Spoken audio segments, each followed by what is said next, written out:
എന്റെ തങ്കം പറയാതിരിക്കാൻ പറ്റില്ല. നിന്റെ സാമ്പാറിന്റെ മണം ആ റോഡിൽ നിന്നപ്പോ കിട്ടിയത് തുളച്ചു കയറി. അത് വേറെ വല്ല വീട്ടിലെ സാമ്പാറായിരിക്കും, ഇത് കിഴങ്ങേറിയ. ഇനിയിപ്പോ കിഴങ്ങേറിയാണെങ്കിൽ എന്താ, സാമ്പാറിന്റെ മണമല്ലേ. കഴിക്കുമ്പോ അത് കിഴങ്ങേറിയാണെങ്കിലും സാമ്പാറിന്റെ മണവും രണ്ട് കറിയുടെ ടേസ്റ്റ് കിട്ടിയില്ലേ. പ്രശ്നം ഒന്നുമില്ല, ഞാനിങ്ങനെ ആലോചിക്കുക, നീ ഈ അടുക്കളയിലൊന്നും കിടന്ന് നരയിക്കേണ്ടവളല്ലടി, സത്യം.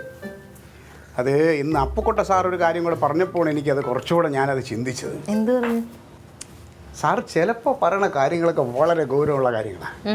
ഇന്ന് സാറ് പറയുക, നമ്മുടെ പാർട്ടിയിൽ സ്ത്രീകളുടെ പ്രാതിനിധ്യം ഒന്നുകൂടെ ഒന്ന് കൂട്ടണം. എന്നിട്ട് സാറ് അതിൻ്റെ നമ്മുടെ വനിതാ പ്രതിനിധിയായിട്ട് നേതാവായിട്ട് സാറ് പറഞ്ഞത് ആരും അറിയാമോ? നിന്റെ പേര് നല്ല ഫസ്റ്റ്. എന്ത്? പിന്നെ എന്റെ പേര് ഇങ്ങനെ സ്വയം നിന്നെ ഇങ്ങനെ ഇടിച്ച് താഴ്ത്തരുതേ കേട്ടാ. നമ്മളെ ആനയ്ക്ക് ആനയുടെ വലുപ്പം അറിഞ്ഞൂടാ. ഇന്ന് നമ്മുടെ സമൂഹത്തിന്റെ പല മേഖലകളിലും ഉന്നതിയിലിരിക്കുന്നതൊക്കെ സ്ത്രീകളാണ്. എന്തിന്? പുതിയ നമ്മുടെ രാഷ്ട്രപതി അത് സ്ത്രീയാ, അത് താഴേക്കിടന്ന് വന്ന ഒരു സ്ത്രീയാ. അപ്പോൾ എന്തുകൊണ്ട് നിനക്കായിക്കൂടാ? ക്ലീറ്റോ, രാഷ്ട്രപതി എവിടെ കിടക്കണം, ഞാൻ എവിടെ കിടക്കണം? എന്നെ കൊണ്ട് ഇതൊന്നും കൊള്ളൂല. എനിക്ക് രാഷ്ട്രീയം അറിയാൻ പാടില്ല, പ്രവർത്തിക്കാനും അറിയില്ല. എന്നെ വിട്ടേക്ക്. നീ കുടുംബശ്രീയുടെ പരിപാടിക്ക് പോകണുണ്ടല്ലോ ഇല്ലേ? കുടുംബശ്രീയുടെ പരിപാടിക്ക് പോകണമെന്ന് വെച്ച് അത്രേ ഉള്ളൂ. ഇതും പിന്നെ അത്രേ ഉള്ളൂ. ആഴ്ചയിൽ ഒരു ദിവസം പോയി എന്തെങ്കിലും 2 വാക്ക് പറഞ്ഞാൽ മതി കുടുംബശ്രീയിൽ. അതുപോലെ ക്ലീറ്റോ വീട്ടിൽ കയറണില്ലല്ലോ. എൻ്റെ തങ്ക, നീ കുടുംബശ്രീയിൽ പ്രവർത്തിക്കണം, അതുപോലുള്ള പ്രവർത്തനങ്ങൾ മതി. അവിടെ പിന്നെ ആഴ്ചയിൽ ഒരു മീറ്റിംഗ് എന്നുള്ളത് ഇവിടെ ചിലപ്പോൾ ഒരു മീറ്റിംഗും കൂടെ കൂടുതൽ വരും. അത് പോയി അറ്റൻഡ് ചെയ്യുക, വരിക, അത്രേ ഉള്ളൂ. ഇനി എന്തൊക്കെ പറഞ്ഞാലും തങ്കം ഇതിനില്ല. എനിക്ക് വയ്യ, എനിക്ക് അറിയാൻ പാടില്ല, അതുകൊണ്ടാ. അതേ, ഇതിപ്പോൾ സ്ത്രീകളാകുമ്പോൾ എന്താണെന്ന് വെച്ച് കഴിഞ്ഞാൽ പെട്ടെന്ന് തന്നെ ഉന്നതിയിൽ എത്താൻ പറ്റും. ഈ ആണുങ്ങൾ ചപ്പ് ചവറ് പോലെ ഒരുപാട് ആൾ കിടക്കല്ലേ. ഇതിനകത്തൊക്കെ പെണ്ണുങ്ങൾ കുറവാണ്. ഇവിടെ മന്ത്രി വരെ ആവാൻ പറ്റും നിനക്ക്. എനിക്ക് മന്ത്രിസ്ഥാനം വേണ്ട, എനിക്ക് വേണ്ടാത്തോണ്ടാ. തങ്കം, നീ സ്വയം ഇങ്ങനെ ചെറുതാവല്ലേ കേട്ടാ. നിനക്ക് നിന്റെ ഒരു കഴിവും ഒരു സാമർഥ്യം അതൊക്കെ ഉണ്ട്. ആനയ്ക്ക് ആനയുടെ വലുപ്പം അറിഞ്ഞൂടാന്ന് പറയണ പോലെയാണ് ഇത്. ഈ പേരിൽ എന്നെ ആനയൊന്നും വിളിക്കേണ്ട കാര്യമൊന്നുമില്ല. ഇതാണ് കുഴപ്പം, ഇതാണ് കുഴപ്പം. എടി തങ്ക, നീ ഇപ്പം ഈ വീട്ടിലെ കാര്യങ്ങൾ നീ എൻ്റെ കാര്യം നോക്കുന്നു, അടുക്കളയിൽ കറി വയ്ക്കുന്നു, ചോറ് വയ്ക്കുന്നു, തോരൻ വയ്ക്കുന്നു, അവിയൽ വയ്ക്കുന്നു, ഇതിനിടെ ഈ കുഞ്ഞുങ്ങളുടെ കാര്യം നോക്കുന്നു, ഒപ്പം തങ്കത്തെ ഇത് മുത്തിൻ്റെ പഠിത്തം നോക്കുന്നു, നീ എന്തെല്ലാം കാര്യം തുണി അലക്കുന്നു, പിന്നെ ഈ കുടുംബശ്രീ കാര്യങ്ങൾ നോക്കുന്നു. ഇതൊക്കെയാണ് ഞാൻ രാഷ്ട്രീയത്തിൽ വന്നിട്ട് ചെയ്യേണ്ടത്. അവിടെ ഇത്രയും പോലും ചെയ്യണ്ട.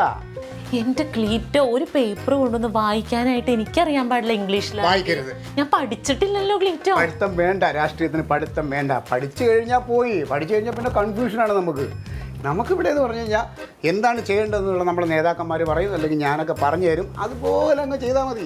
ക്ലീറ്റോ, എനിക്ക് രാഷ്ട്രീയത്തിനെ പറ്റി എന്തെങ്കിലും അറിയാം. പത്രം പോലും വായിക്കാമല്ലോ ക്ലീറ്റോ. വേറെ വല്ല പണി നോക്കിയാൽ പത്രം വായിക്കരുത്. പത്രമൊക്കെ ഞങ്ങൾ ആണുങ്ങൾ വായിച്ചിട്ട് ഞങ്ങൾ അതിനകത്തുള്ള വിവരങ്ങൾ നോക്കി അത് അതിനനുസരിച്ച് ഞങ്ങൾ ചെയ്യും. നിങ്ങളൊന്നും ചെയ്യണ്ട. ഞങ്ങളിങ്ങനെ പിടിവള്ളി നമ്മുടെ കയ്യിലായിരിക്കും. നമ്മൾ പറയണ പോലെ ഇങ്ങനെ അങ്ങോട്ടും ഇങ്ങോട്ടും കാര്യങ്ങൾ ഇടയ്ക്കിടയ്ക്കൊക്കെ ഇങ്ങനെ എന്തെങ്കിലുമൊക്കെ പറഞ്ഞാൽ മതി. പറയണ കാര്യങ്ങൾ അത്രയും ചെയ്താൽ മതി. വളരെ സിമ്പിളാണ് നിങ്ങൾക്ക്. ഇത് നമ്മൾ വിചാരിക്കുന്നത് ഒന്നുമില്ല. എനിക്ക് അതിനുള്ള കഴിവില്ല ക്ലീറ്റോ. ഒറ്റ കുത്തു വെച്ചിരുന്നു. കഴിവില്ല അതിങ്ങനെ പറയല്ലേ. ഞാൻ ചോദിച്ചോട്ടു, അപ്പുക്കുട്ട സാർ ഇപ്പോൾ എന്തുകൊണ്ട് നിൻ്റെ പേര് പറഞ്ഞു? ഇപ്പോൾ പാർട്ടിക്കകത്ത് നടരാജൻ്റെ ഭാര്യ മുത്തുലക്ഷ്മിയുണ്ട്, അൻസാറിൻ്റെ ഭാര്യയുണ്ട്, എന്തിന് അപ്പുക്കുട്ട സാറിൻ്റെ ഭാര്യയുണ്ട്. അവരാരെയും പേര് പറയാതെ നിൻ്റെ പേര് പറഞ്ഞു എന്തുകൊണ്ടാണ്? നീ ഞാൻ എന്തിനു കള്ളം പറയണത്? എന്നെ തന്നെ വേണം. എൻ്റെ കഴിവും സാമർത്ഥ്യമൊക്കെ അപ്പുക്കുട്ട സാറിന് അറിയാം, അതുകൊണ്ടല്ലേ. എനിക്ക് കഴിവുണ്ടെന്ന് പറഞ്ഞോ? ഞാൻ കുറേ സ്വപ്നം കണ്ട് എനിക്ക് ചെയ്യാൻ പറ്റാത്ത കാര്യങ്ങൾ നിന്നിലൂടെ ചെയ്യാമെന്നുള്ളൊരു പ്രതീക്ഷയായിരുന്നു എനിക്ക്. ഇപ്പം അത് വേണ്ടെങ്കിൽ വേണ്ട. കുടുംബം നന്നാവണം, ഇഷ്ടമല്ലെങ്കിൽ പിന്നെ. അതല്ല ക്ലീറ്റോ വിഷമിക്കല്ലേ. കഴിവൊക്കെ ഉണ്ട്, പക്ഷേ ഈ കുഞ്ഞിനെയും വിട്ടിട്ട് ഞാൻ എന്ത് ചെയ്യും ക്ലീറ്റോ? എൻ്റെ പൊന്നെ, കുഞ്ഞിനെന്താണ്? നീ എല്ലാ ദിവസവും മീറ്റിങ്ങിനൊന്നും പോകണ്ട. ആഴ്ചയിൽ ഒരു മീറ്റിങ്ങിന് 2 മീറ്റിങ്ങിന് ഇനി പോണ സമയം ഇവിടെ മുത്തുണ്ട്, ലില്ലിയുണ്ട്, ഞാനുണ്ട്, അമ്മയുണ്ട്. നമ്മൾ ആരെങ്കിലും കുഞ്ഞിനെ നോക്കിക്ക. മീറ്റിങ്ങിനൊക്കെ പോകണത് ശരി. ക്ലീറ്റോ പറഞ്ഞ പോലെ വല്ല മന്ത്രിയൊക്കെ ആയിപ്പോയാൽ പിന്നെ നമുക്ക്. മന്ത്രി ആയിപ്പോയാലും മന്ത്രി ആവും എന്ന് പറ. മന്ത്രി ആയി കഴിഞ്ഞാൽ പിന്നെ വേറെ അല്ലേ, പിന്നെ കുഞ്ഞിനെ നോക്കാനൊക്കെ നമ്മൾ ആളെ വയ്ക്കുകയല്ലേ. അത് എല്ലാ സൗകര്യം നമുക്ക് പിന്നെ കിട്ടും. നിന്റെ പൊന്നു മോള് വേണ്ട, നല്ല ബുദ്ധിയോട് കൂടി ഒന്ന് ആലോചിച്ച് ചിരിച്ചോണ്ട് നിങ്ങൾ സമ്മതിച്ചേ. പക്ഷേ എന്തെങ്കിലുമൊക്കെ പേപ്പറൊക്കെ വായിക്കേണ്ടി വന്നാൽ അന്നേരം നിങ്ങൾ ആരെങ്കിലും വന്നോളണം. ഉണ്ടല്ലോ. നീ ആ സ്ഥാനത്തിരിക്കണമെങ്കിലും അത് കസേര നീ എൻ്റെ മടിയിലായിരിക്കും ഇരിക്കണം. ഞാൻ അവിടെ നിന്നിട്ട് എല്ലാം പറഞ്ഞിരുന്നതാ. ഇങ്ങനെ അപ്പോൾ അനുസരിച്ച് നീ കുനുകുനു ഉറപ്പിടുക, അത്രേ ഉള്ളൂ. ഒപ്പൊന്ന് മാറ്റണം.